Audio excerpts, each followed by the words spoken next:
Hello, my name is Julian.Frazier, and welcome to the 2020-2021 Fitness Psychology Guide to Diet and Nutrition. Hey, I wanted to put this out at the turn of the year here as we enter into a new year, because I know for a lot of folks, we're starting to think about New Year's resolutions and trying to find ways of putting 2020 behind us. I know for a lot of folks, it wasn't the best of years. And so, one way that a lot of folks tend to uh, take their best shot at a New Year's resolution is around fitness, is around either exercise or changing their diet. And so, what I thought I would do is put together the diet nutrition, guide from fitness psychology, and it's a little bit of stuff that I'm putting together. And I wanted to make it free. I wanted to make it available for as many people as would be willing to watch it. Um, and hopefully it can kind of replace going out and buying a product or a program or something that's not going to be as effective for you. So I'll tell you a little bit about myself. We'll jump into the content, and hopefully it will be fairly accessible, fairly straightforward. Again, I'm Dr. Julian.Frazier. I have a PhD in counseling psychology. I have my foot in academia. I'm an adjunct professor at a university here in Denver. And I also work in community mental health. So I have one side clinical, one side academic. And what I wanted to do was, and one thing that I noticed is so much of what we do in terms of diet and fitness is behavioral, right? And so you have to bring that psychological component in. And so you think about counseling psychology. Well, in another life, I'm an ex D1 athlete, ran the 400 meters at the University of Tulsa in my undergrad. And, since then, I have been certified as a personal trainer and health coach through the American Council of Exercise. And so a lot of what I do is in exercise psychology, nutrition psychology, integrating them into this framework of fitness psychology. And this is just one way that I would go about walking through individuals through the process of behavior change in relation to their diet and relationship with food.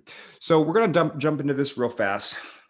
The first half of it's going to be the premise. I'm going to kind of set the stage. The second half is going to be the steps that I'll talk about. There are 6 of them. And they're less about as steps as like phases, things that you can integrate into your life. So I don't want you to think of it as something that starts and stops, but rather something that, we can kind of integrate into our lives to improve our quality of life and relationship with food. So without further ado, so setting up the stage is that is noticing that it's an uphill battle, that you're set up to fail. And the most obvious piece of that is, the cheapest, most convenient, tastiest foods out there are the ones which are eroding your health. Um, and it's not eroding your health immediately, right? If you have one French fry or one potato chip, it's not likely that it's going to have a strong influence on your health or your diet over time, right? What we're looking at is the chronic issues that take weeks, months, years to manifest. And so the reflection of the quality of your diet over time is what really is the deciding factor in your longevity and quality of life. And so, again, while any one of these products consumed at any individual time is likely not going to undermine your health, we're looking at those trends of our diet over time. Now, the junk foods and fast foods that are most likely to erode our health have also been engineered to be very addictive in some ways. I say addictive like because they may not have the same qualities as some of addictive drugs, but they still activate the reward systems in our brain. So our brain has this chemical called dopamine, which gives us a pleasure response or reward response whenever we do things which are in our best interest. And eating is in our best interest. And so when we eat foods, a dopamine response is associated with that. Now, we have this biological predisposition for high salt, high fat, and high sugary foods. You'll find that a lot of the work that I do and work in fitness psychology in general is has like a foundational basis in evolutionary biology, evolutionary psychology. And so if I go on about hunter gatherers, I'm thinking of just this idea that, we inherit our genetics from our ancestors who are 10,000, 100,000 years old. And so the same genetic code that helped them survive and thrive, we currently have an iteration of that in our modern world, which has evolved much faster than the human biology. And so back 10,000 years ago, it might have been difficult for us to get salt, fat, sugar, all those sorts of things in our diet. And so when we did find them, we'd get a strong reward, pleasure response as a result of that in our brain in the form of dopamine.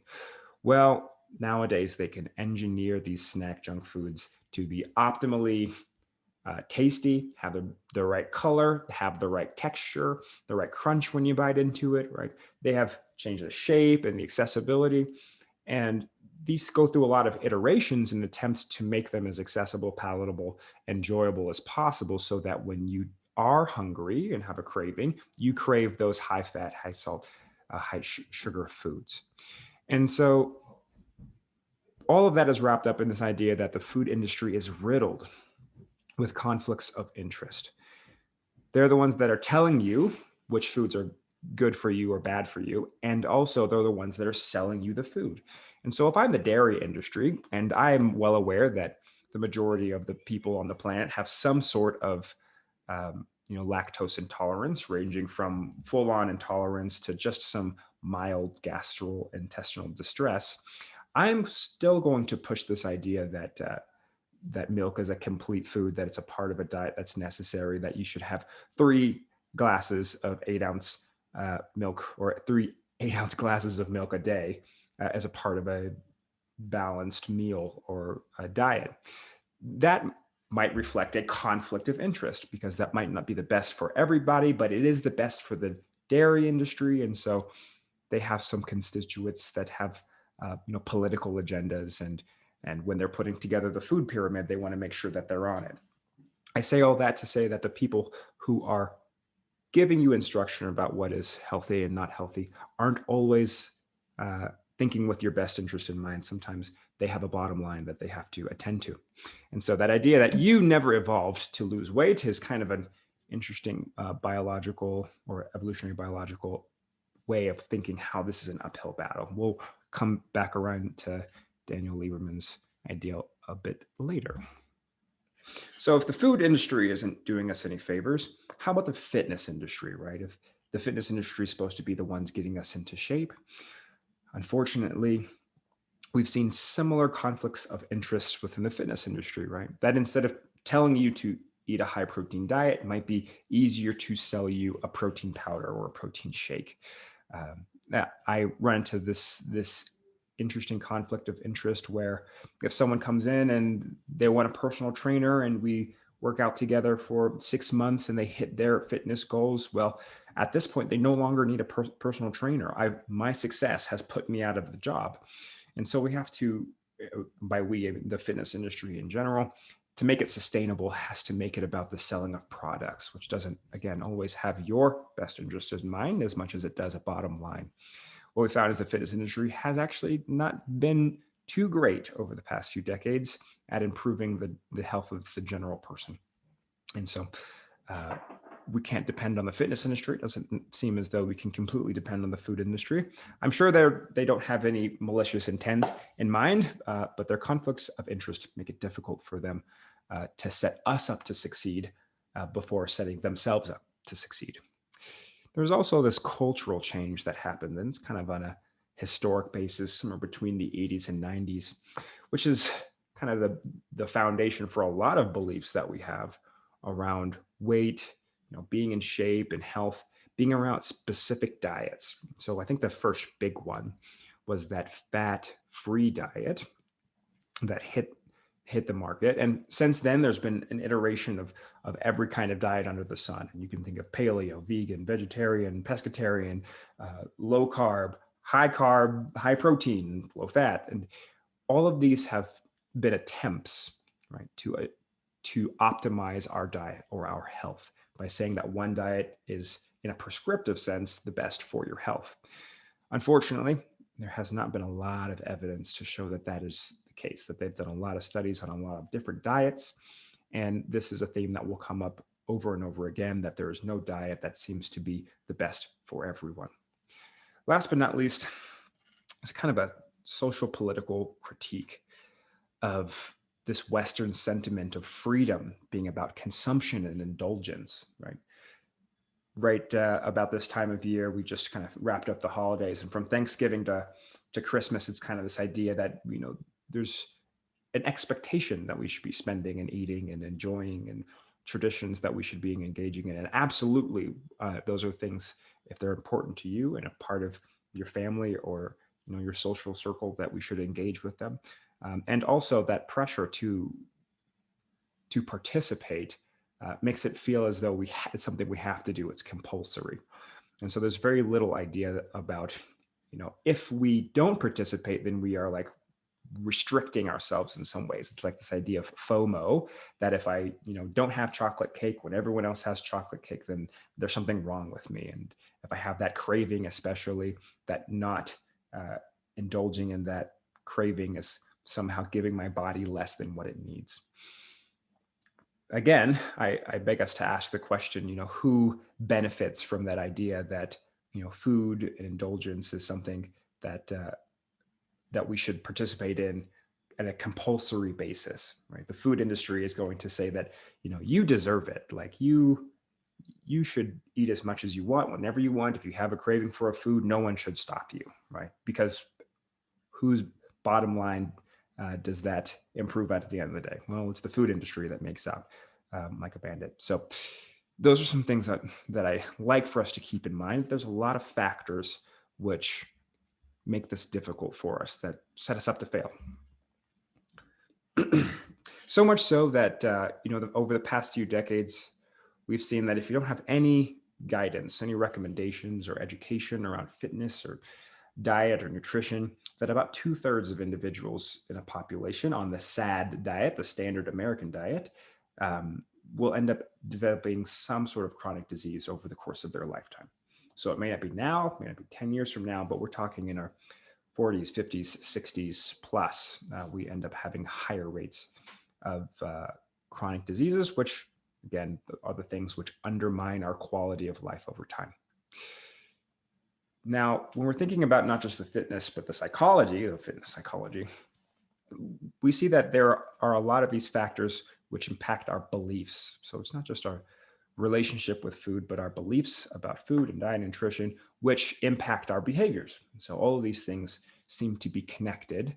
And we're going to look at the beliefs, then we're going to look at the steps, talk a little bit about weight loss, and call it a day. So the first fact here is that health is a reflection of your lifestyle, not your diet. Food and our relationship to food is only a fraction of our lifestyle, right? And so you can be eating the perfect, by some objective measure, diet, follow all the guidelines, all the recommendations. But if you don't get a whole lot of sleep, are sedentary, and are chronically stressed, then your quality of life may still suffer as a result. Now, I would rather you be really stressed out and like eating healthy than stressed out and not eating healthy. But what we'll see is when people are really stressed out, when they're sleep deprived, when they're sedentary, their diet also seems to suffer as well. And so it kind of is the spiral where, lifestyle factors impact diet, which impacts lifestyle factors. And it's like this cycle. One thing that I want us to think about is, as opposed to a diet being a prescriptive thing that we do for a few weeks or a few months until we're in shape, and then we go back to eating whatever we were before, that any changes we make, we want to consider making indefinitely, right? That we're not just changing how we eat for a few weeks in order to have our beach bod, but thinking about how we're going to change our diet indefinitely into the future. That it is constantly changing, and at the same time, we're not making any changes with the idea that it's just going to be this temporary fix. Like you take a prescription pill medication for 10 days and then you're done with that course. Like, no, this is something that we're going to be doing in an ongoing fashion. And so I wanted to be clear about this idea of restriction, and that is this thing that we're not aiming towards. But making informed choices about what we eat is not restriction. And so sometimes when we choose not to have that slice of cake or, have dessert or not indulge, right? others might kind of perceive it as being a form of restriction, that we're not giving ourselves the freedom to indulge in things that we might deserve or might crave or have taste for. The idea of restriction is anytime that we purposefully don't give our body something that it needs. And sometimes that's an unintended consequence, right?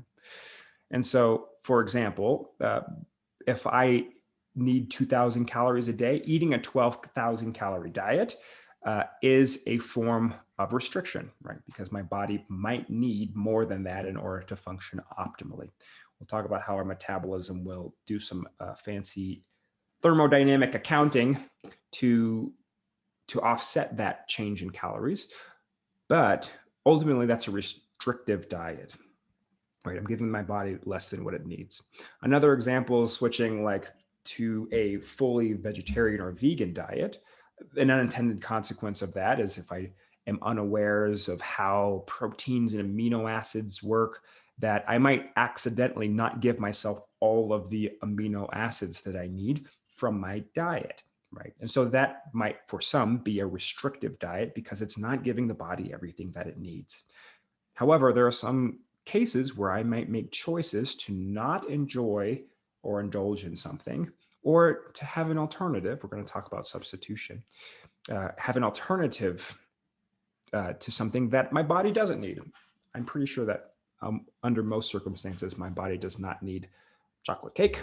And so whether I choose to indulge in it or not is not a consequence for my health. And so we've talked a little bit about the calorie, and that idea was going to pop in and out of any discussion of nutrition and dietetics, especially around weight loss. But I would really like us to throw out the idea of the calorie as best we can. And so how are we going to do that when the calorie has been such a big part of fitness and nutrition, of being in a caloric deficit? And we'll talk a little bit about that as well. There's only really fringe cases where you're going to be looking at calories in and calories out. And that's really if you're a professional athlete, or for some reason you really need to hone in on that. For the average person, for the general person, even for someone who is relatively active, the calorie count is not going to be important. And so a number of people will cite, again, the law of thermodynamics, that energy cannot be created or destroyed. And so calories in will result in calories out, that if I eat more calories than I am using, then I will store the rest as body fat over time.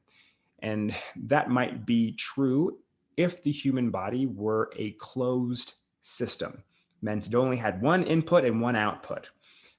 It's an easy allegory to make, but in reality, the human body is not a closed system. It has multiple inputs, multiple outputs. Some of those aren't even related to food, and we'll talk about those non-dietary metabolic factors.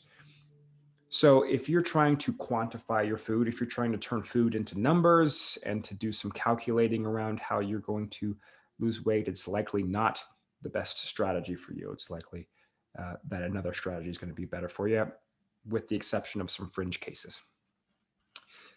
And I think last but not least, we need to normalize two things. Number one, food cravings, and two, hunger. And so these are two things which in Western society, especially, we have a difficult relationship with. Maybe for the first time in human history, we have a number of humans who may never experience hunger. And so even the smallest amount of hunger is pathologized as there's something being wrong, that your parents aren't feeding you right, or that you aren't feeding yourself right. It becomes very intolerable anytime that we feel hunger. Well, I imagine hunger was a pretty normal experience 10,000 years ago, where food wasn't as accessible as getting up and walking to my fridge or going to the corner store to pick up something. That being said, we also have food cravings. If 10,000 years ago, let's say that I tasted honey once, right? Which is probably the most sugary thing that existed 10,000 years ago. And after tasting it, you get this rush of dopamine and that sweet flavor. Well, it's not likely that our ancestors had access to honey in the same way that we cultivate it now. And so it would likely be a rare delicacy only in some places of the world where certain kinds of bees existed. That being said, in the future, our ancestor might have had cravings for sweet things, because another sweet things is among the sweet, salty fat that we crave and we need in order to survive. Um, but it's not likely that he had honey available at all times, but he might have cravings for that sweet taste, right?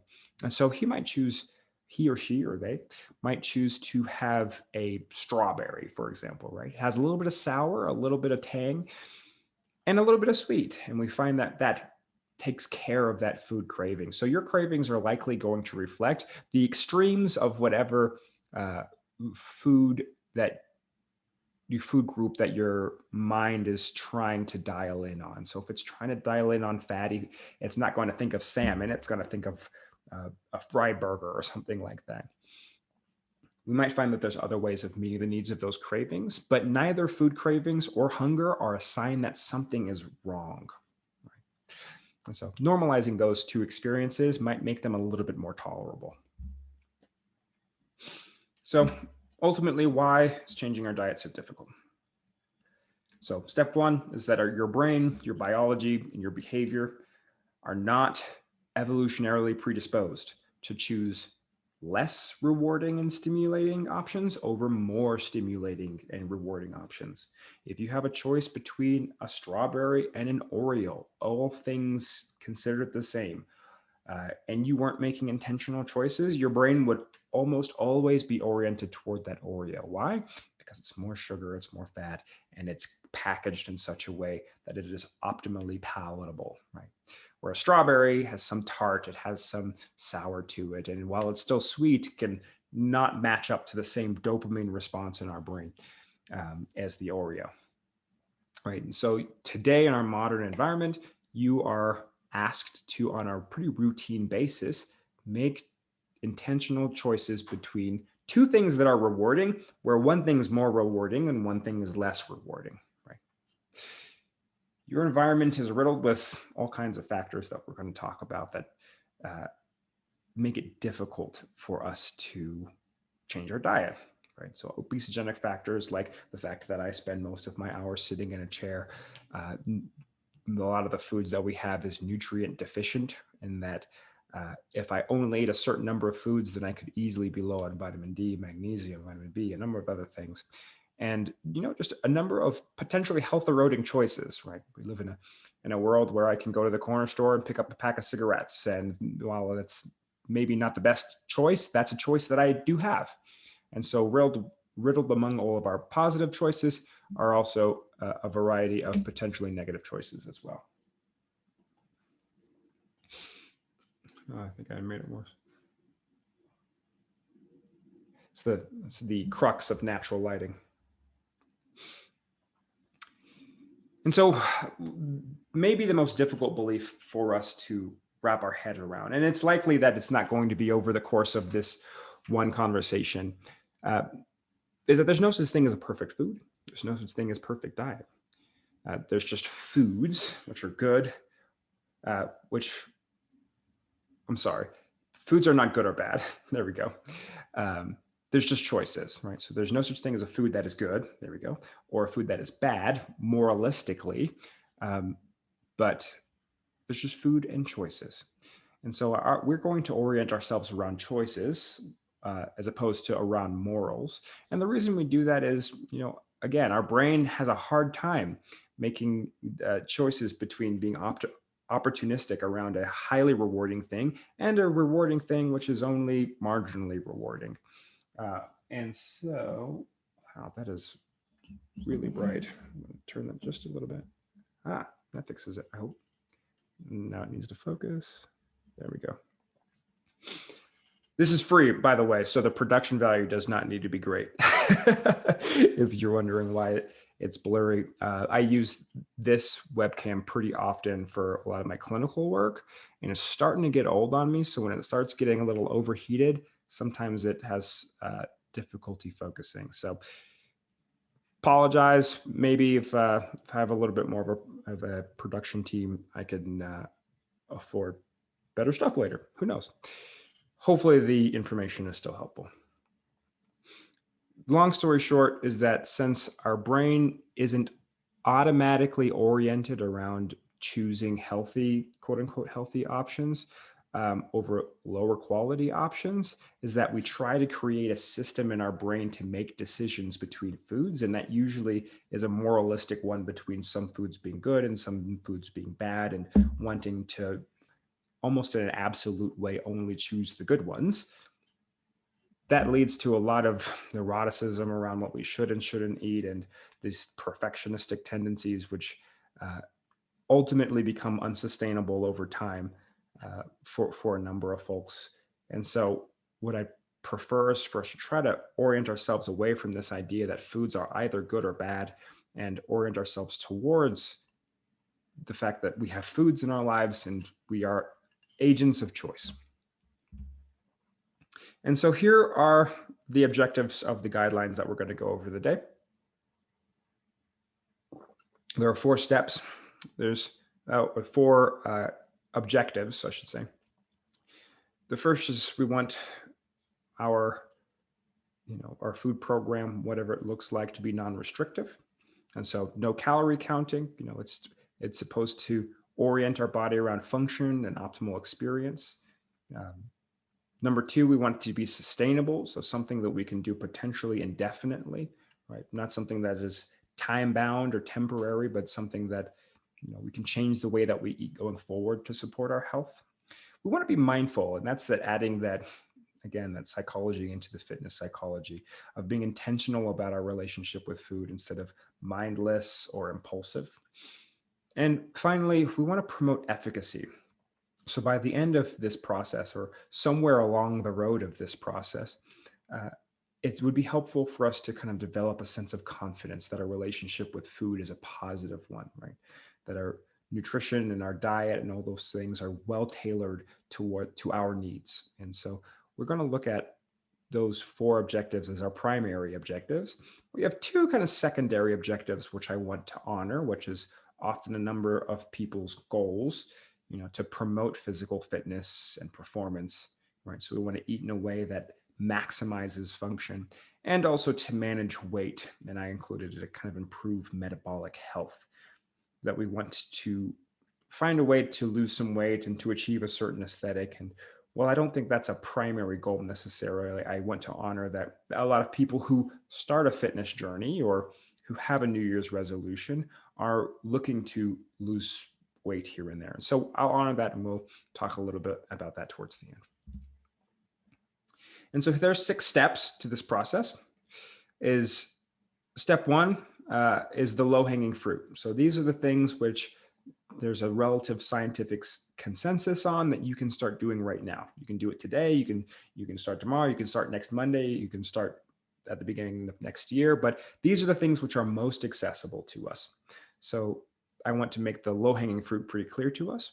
Step 2 is what we call soft tracking. We want to get a perspective of our diet over time. So human beings, we're generally not great historians on our own diet or nutrition or what we eat. If we're asked to report of what we ate over the past week, we'll get kind of a fuzzy image at best. So some soft tracking, as opposed to hard tracking, will allow us to get a bird's eye view of that.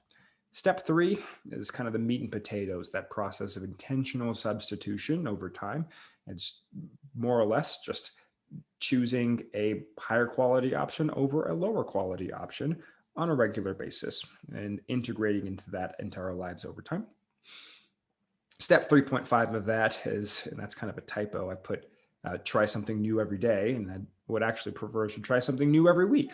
Right. So every week we try a new food item or food or a recipe or something like that. So we can kind of expand our palate. More choices means more freedom. Right. Step 4 being mindful eating is learning the tenets of mindful eating. And we're just going to talk a little bit about that. That's something that could go pretty deep, pretty fast. And in fact, I think all of these could.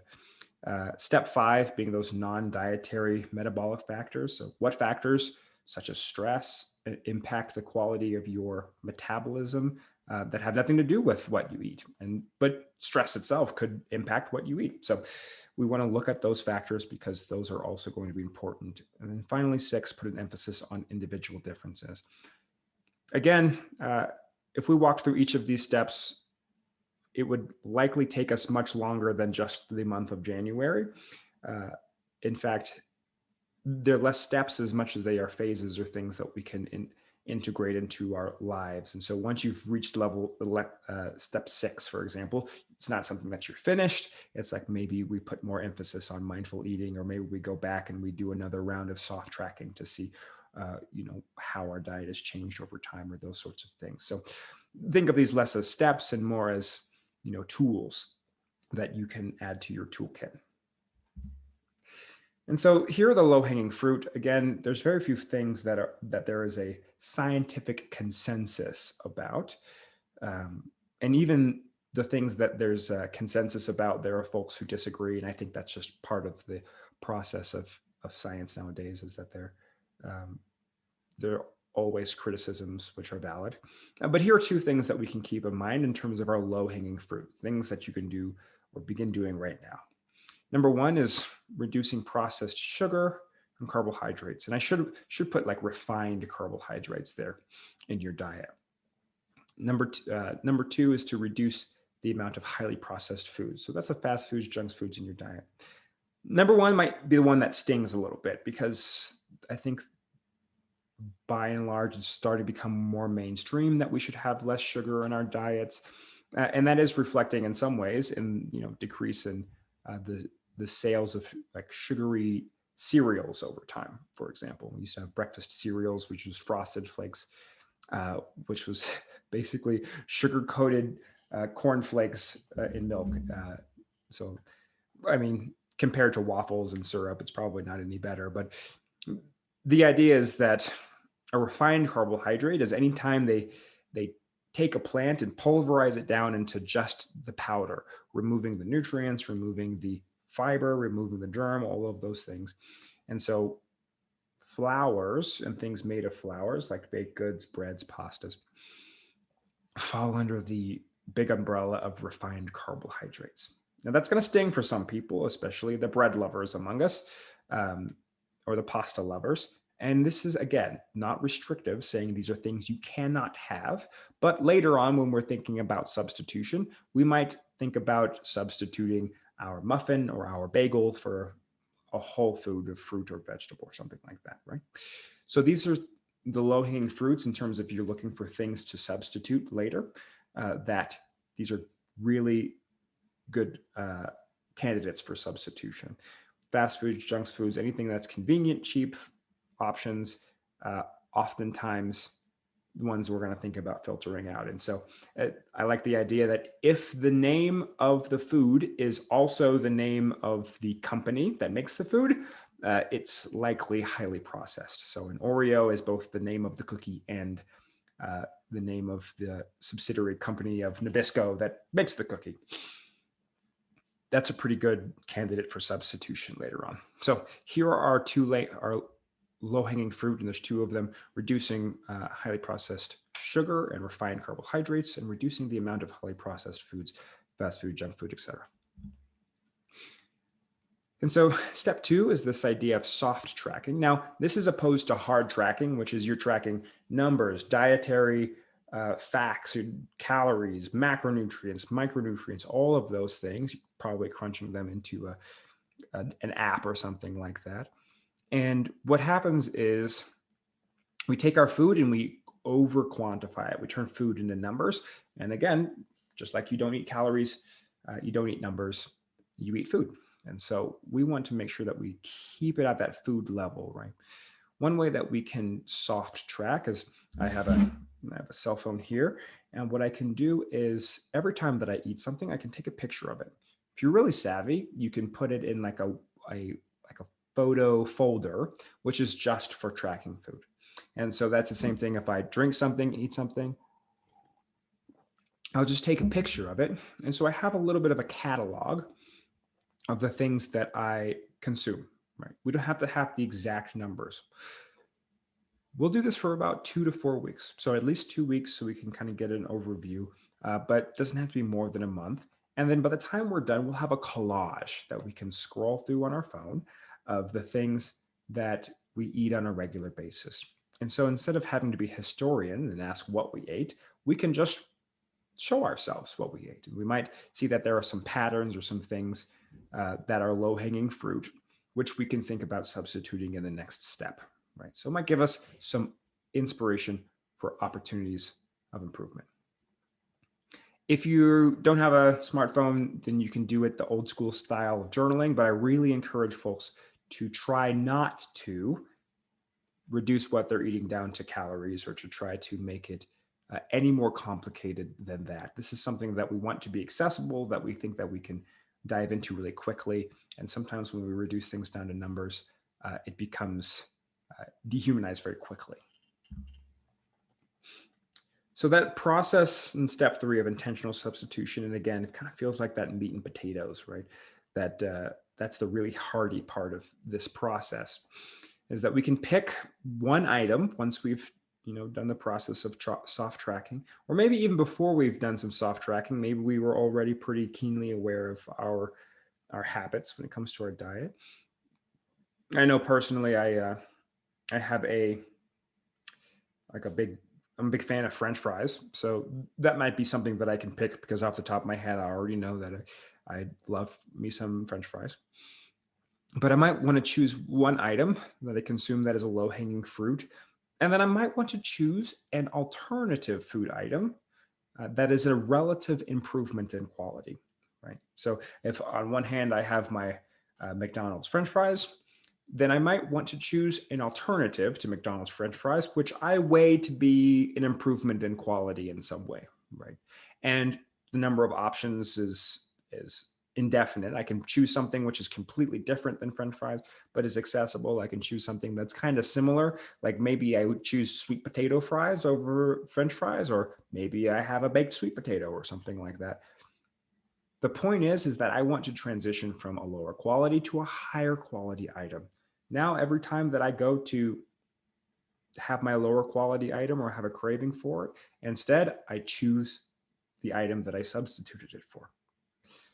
I do this for a week, and the next week, I choose a different item to substitute, keeping the one in the past. Right? So the next week, I might choose, instead of cake, I'll choose blueberries, right? Something that's also sweet and enjoyable, but a relative improvement in quality in terms of nutrition, right? If I do this every week, starting in January, then by the time I reach the following year, I will have substituted 52 different foods for 52 higher quality options, right? And so for most people, their entire diet is not made up of more than a few dozen foods, let alone 52. So imagine that's 52 upgrades to our diet over the course of a year.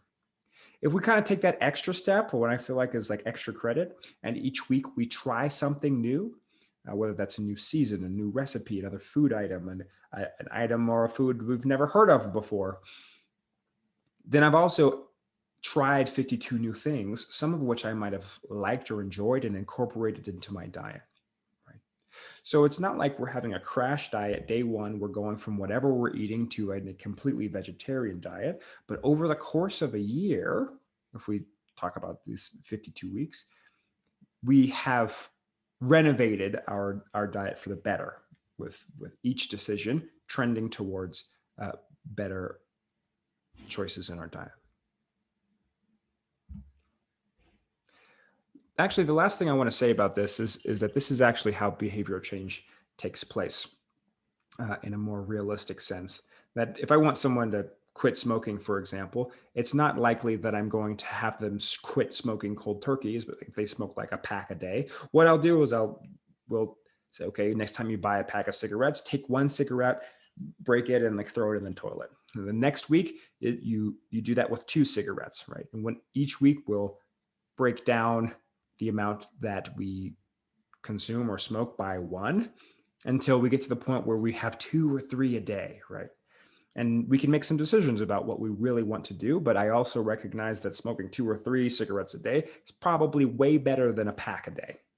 And we can get there gradually through this process of intentional behavior change through substitution.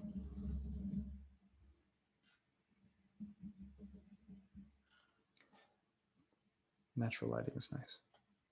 Okay, step 4 is that process of mindful eating. So that's that present-centered approach to being with the experience of eating. You could easily Google some different ways of introducing mindful eating into your diet. And I like quite a few of them, which is about like experiencing the food and the texture and the smell before you do the taste and chewing a certain number of times. But one piece that I think about is the phenomenology of how the food gets to me, right? And so I use the example often of like a box of raisins. And within the box is likely a few dozen raisins themselves. And I imagine that they were imported from somewhere else. And I'm thinking, how long did the raisins have to travel? And they had to have been grapes before. And so what plants were they grown on and on what place? And how many human hands have touched or cleaned or processes have been a part of bringing that product to me?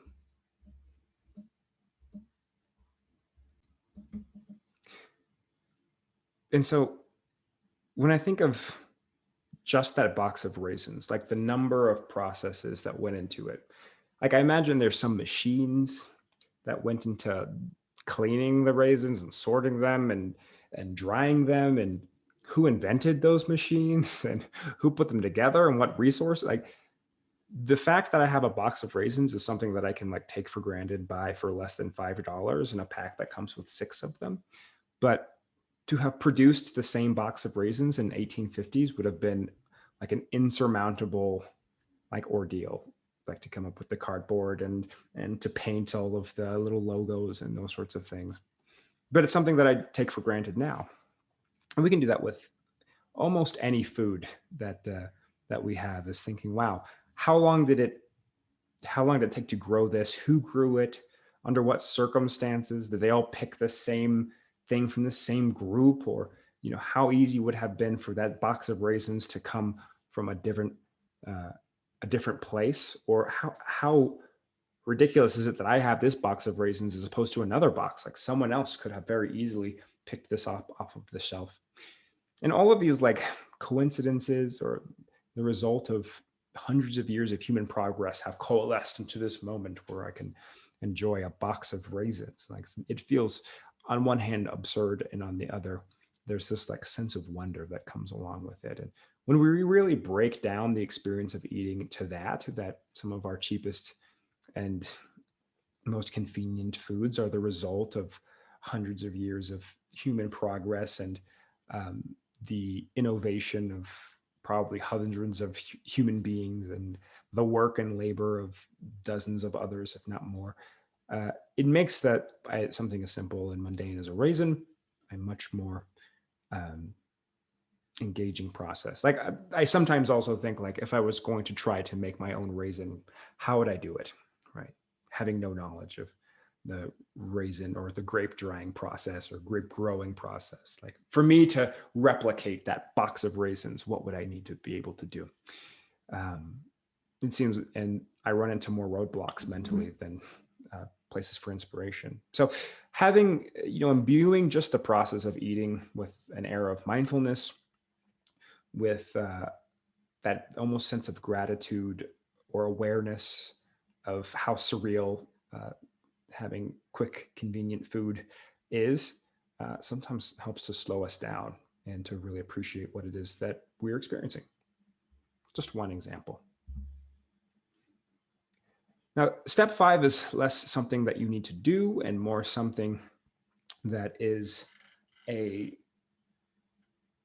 something we need to keep in mind, is these non-dietary metabolic factors. And so when I think of them, I think of exercise, like physical activity, sleep, the quality of our sleep, the frequency of our sleep, chronic stress. All of these things are acting on our metabolic system in ways which impact the quality of our life and our health over time. So again, we can have the best diet in the world, but all of these other things can be out of whack, and it would be out of our control, right? In some ways, the outcome, right? I could eat as much healthy food as I want, and it may not affect the amount of stress. Maybe my stress is coming from work or some other demands, right?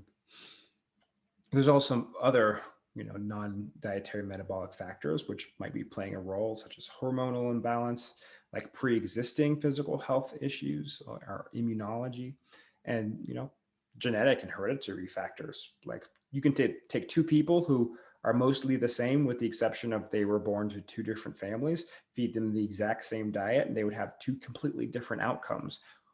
How is that? Well, you can say that there's maybe some factors from their past, but a number of those are moderated by their own genetics and hereditary factors.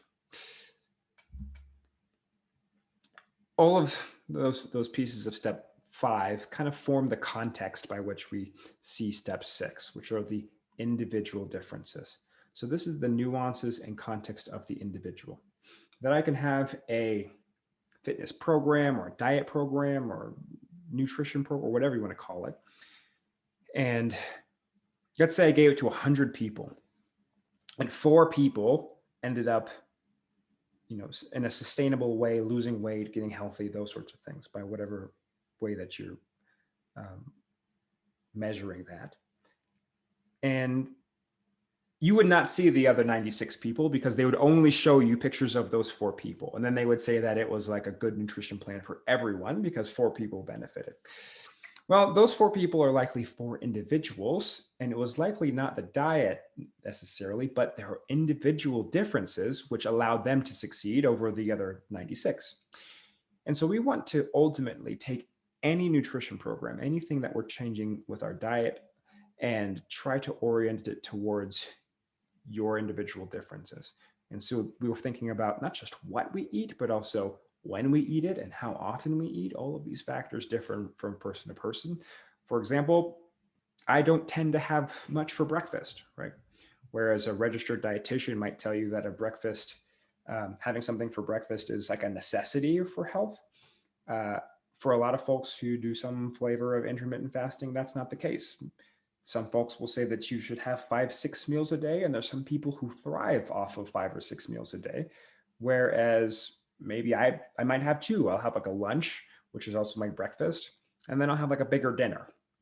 Right. And that's something that works really well for me, that I've done for years now and has sustained my health, but may not work for someone else. And so once we've gotten to the point where we're at step 6 and we're walking through all of the low-hanging fruit, now we can do all this trial and error about what works best for you. And so no longer is there a program or some expert or some guru telling you what is the best meal plan or diet, but rather you are an expert of whatever meal plan is best for you. You become the expert, if you will. And so we've walked through these 6 steps, and the question that might be on some folks' minds is, what do I need to do to lose weight? And I said that I would respect that piece and we'd come back around to it. But those 6 steps that we've already outlined might actually be some of the best recommendations that one can give for the maintenance of weight or metabolic health. So let's talk about it a little bit more. Again, there is no diet that has scientific evidence demonstrating sustained weight loss. And so you'll see a lot of weight loss programs that are piloted, that are studied, and some of them do demonstrate weight loss, but 8 out of 10 folks who achieve weight loss end up gaining that weight back after the program or within a 2 or 5 year follow-up, right? Very few people who go on certain programs or diets end up maintaining that weight loss over time. And so what you'll see is a lot of like single case or case study sort of scenarios where they'll study 100 people, 4 of them sustainably lose weight, and then they'll just study those 4 people as evidence that a diet works, and that's how it's marketed, unfortunately. Whereas the 96 people who might have lost some weight in the first 6 weeks, but then gaining it all back will likely not be highlighted. And so there's likely not a single dietary fix, but it might, again, be a reflection of our lifestyle. And so let's think about this a little bit differently, and we're going to get just a smidgen into the weeds, but I want to keep it as simple as possible. And I asked the question, what do you think regulates your weight? And some folks will say calories in, calories out. And of course, they would not be as correct as if they were to say that their metabolism is what is kind of the thermostat that turns up and down the dial of one's weight or one's base weight. And so what is your metabolism comprised of? Well, the point I wanted to make is that it's pretty complex and has several different levels where we can look at the cellular level. We can look at subcellular at the mitochondria, right? Or we can look at individual enzymes or digestive systems or hormones.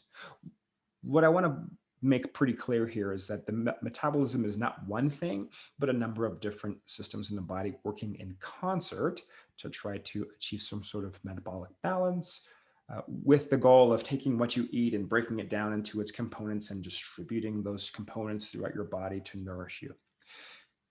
So your metabolism is kind of like the energy accountant for the flow of nutrients through your body, right?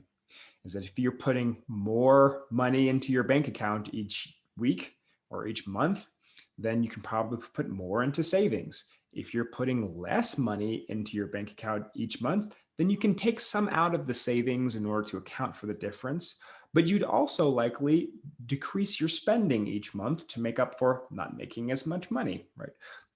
Very similar accounting takes place in the body. Again, that's a very simplistic idea, but our metabolism is not silly. It's not going to continue to spend the same amount of energy if you are, for example, eating less or not getting the nutrients that you need. It starts moving things around or cutting back on certain processes in order to account for that.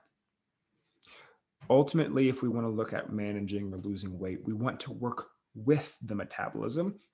And I want to show you how most processes do not work with the metabolism and why they don't work in general.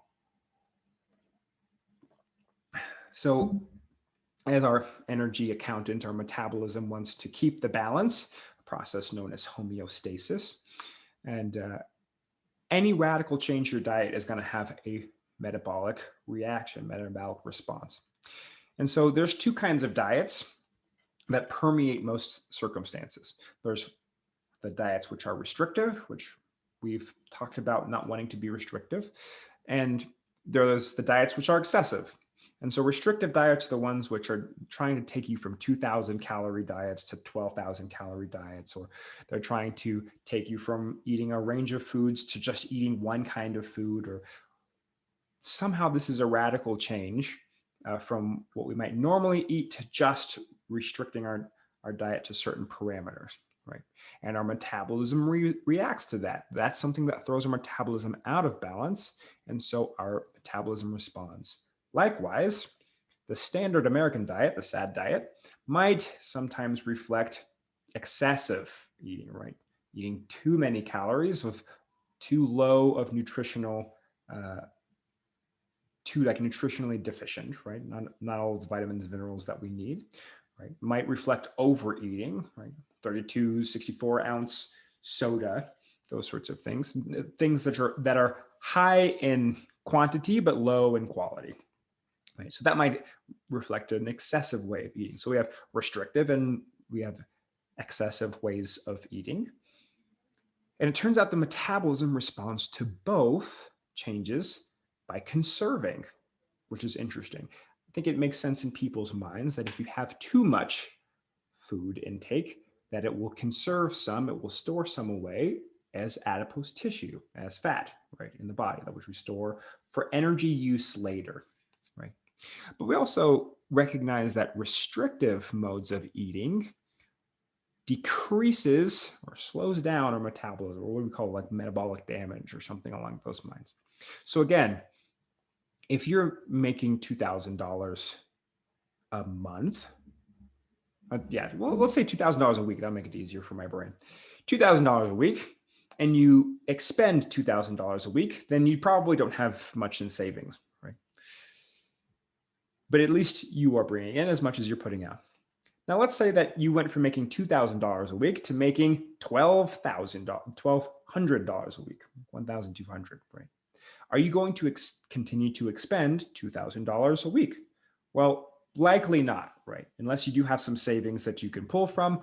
If you decrease your income, you're going to decrease your expenditure. The body's the same way. Metabolism's the same way. If we decrease the amount that we eat or the quality that we eat, then our body's going to react by wanting to conserve by expending less, or metabolism slows down, right? And so whether you are in a restrictive eating pattern or an excessive eating pattern, both result in conservation. That goes back to Lieberman's quote that our biology is not designed to lose weight. What we see is that fad diets, which are restrictive based, work against your metabolism, not with it. So people end up getting bounced back and forth between excessive patterns of eating, restrictive patterns of eating, excessive patterns of eating, restrictive patterns of eating, and they only conserve over time. And so we'll see that failures in attempts to adhere to fad diets sometimes leads to gaining more weight than they had initially lost. And so when we think of sustained weight loss, we're also looking at that process of metabolic health, systemic physical health, right? And so we can achieve that through gradual changes in dietary habits over time. This gives our metabolism enough time to adapt to our changes, even if they are higher quality changes. Slowly incorporating those new foods also allows our lifestyles and our behaviors to change to fit those. So you might end up going to the grocery store a little bit more often. You might have to carve out some time to prep meals or to cook or to eat foods a little bit differently. Or when you're hungry, we can't really do the impulsive, convenient route. And so might have to carve out a little bit more time for those things. So changing things gradually also allows our lifestyle to change with it. As our metabolism heals, right, it balances the books by expending the excess body fat. Right? It says we don't need the extra body fat, so we're going to balance the books. We're going to look for that homeostasis. We're going to find a new normal, right? Because the quality of food that we're bringing in is enough to offset the need to store that same food. And so that piece of like the metabolism adjusts to your new caloric intake. And I look at the quality in, quality out, and this is how that calorie idea keeps sneaking in. And a lot of folks will look at these and say, this is all well and good, but you have to be in a caloric deficit in order to lose weight. So there's no situation where you're not in a caloric deficit, that you're not eating less calories. And I'll be like, okay. Now, there's two ways we can go about this. We can improve the quality of our diet and not have to worry about calories, or we can worry about calories first and make the food fit the calories. And so I have an example of a bag of broccoli. It's about half eaten at this point, but when it's full, it's bigger than my head. Okay, so a bag of broccoli bigger than my head.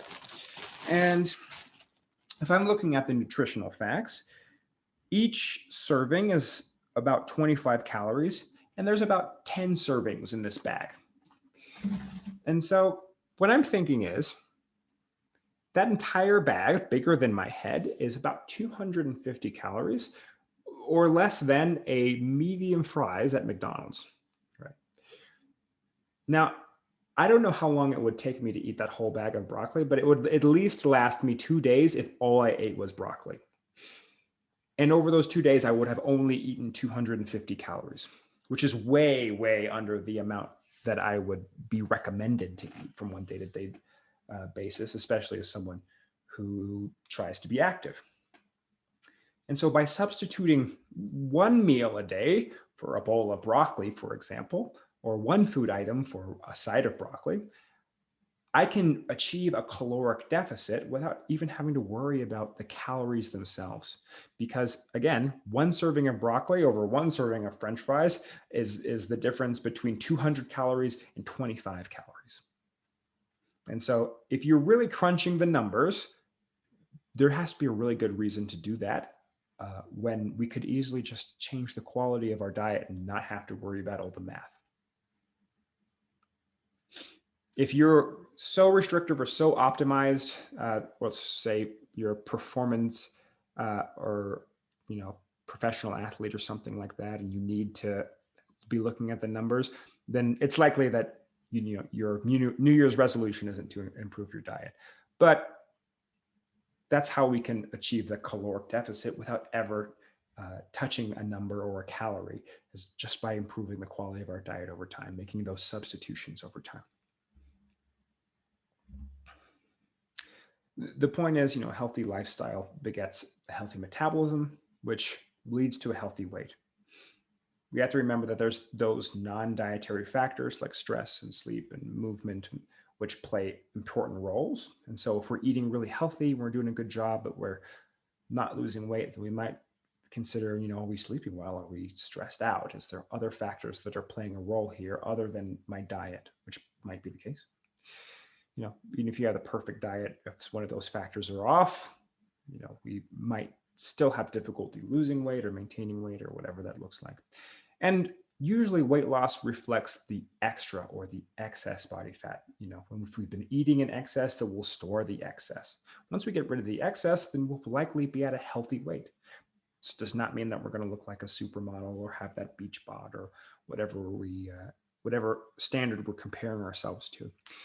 And this is kind of an aside that this whole process is a prerequisite, might be that piece of self-compassion, because I'm a believer that there's a wide variety of different weights and BMIs that folks can have a high quality of life and function optimally. And that might not be the one which is the most aesthetic, right, for some folks. And so that is not the objective here. And so sometimes we do want to maintain weight or manage weight for the sake of our health or our function, quality of life, or performance. That's great. But it might be a different subject altogether, as how to become a bodybuilder or something like that. And so we've kind of reached the end, and I think that we've gone through this whole thing without telling you what to eat. We've given you some of the low-hanging fruits of some of the things that you may consider substituting, but in terms of that substitution process, some may find it unsatisfying that we haven't talked about the what of what your diet nutrition plan program was supposed to look like. And so I am just going to read this. I wrote it as a mini rant, is that the process of intentional substitution is less about what you should eat and more about the gradual introduction of new, higher quality options into your diet over time.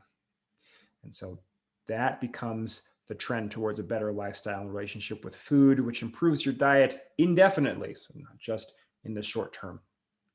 In fact, telling you what to eat takes away your opportunity to figure out what you should be able to eat on your own. It robs you of your autonomy and what we call this phenomenological process, this process of experience, right? You're trying to delegate that process. But I want you to be the one that's in control of your diet, you to be the expert and the guru of yourself instead of me. And if I gave you a list of things to eat, a lot of you might just ignore the 12 steps altogether or the 6 steps or whatever and say, I'm just going to eat the foods that are on this list and figure it out. I'm not going to substitute things slowly over time. I'm just going to try to do this whole cold turkey or completely change my diet approach. And we've missed the point of finding sustainable ways of improving our metabolic health and our quality of life for the long term. Chances are you already have an okay enough idea of what is good for you. So just do your best. If you're really stuck, fruits and vegetables, never a bad place to start. If this diatribe is not sufficient, if it's still not satisfying, you can reach out to me. I'll leave some sources that you can reach me at: email, social media, whatever. And I'll just give you a PDF of some of the recommendations or some things for inspiration. I have it written up, but I didn't want it to just give it away willy-nilly. I want to have that personal touch so that we can have that conversation and make sure that me giving you the list is not just a way of circumventing all this information. If you made it this far, first of all, I appreciate you sticking around. It's fun to produce this. I hope that it's a free resource that you can use to substitute for the programs and products that the fitness and food industry try to push around this time of year. And that we can continue this dialogue in one form or another. Now, this is one side of the coin is nutrition psychology, and there's a side of the coin for exercise, which exists out there somewhere. And many of us will be considering renewing our gym memberships if and when the gyms open back up.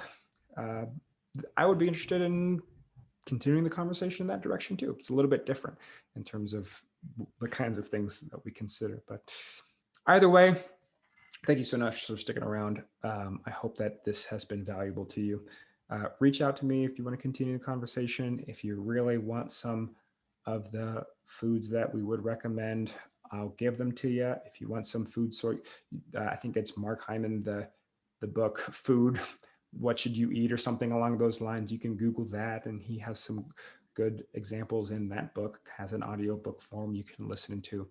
Either way, I want to set everyone up for success. I don't think that this information should be something that people are profiting from. I think it should be free. And so I'm putting it out into the world to promote that. So here's to a better 2021 than the previous year. And I hope to hear from each of you in the near future. Thanks.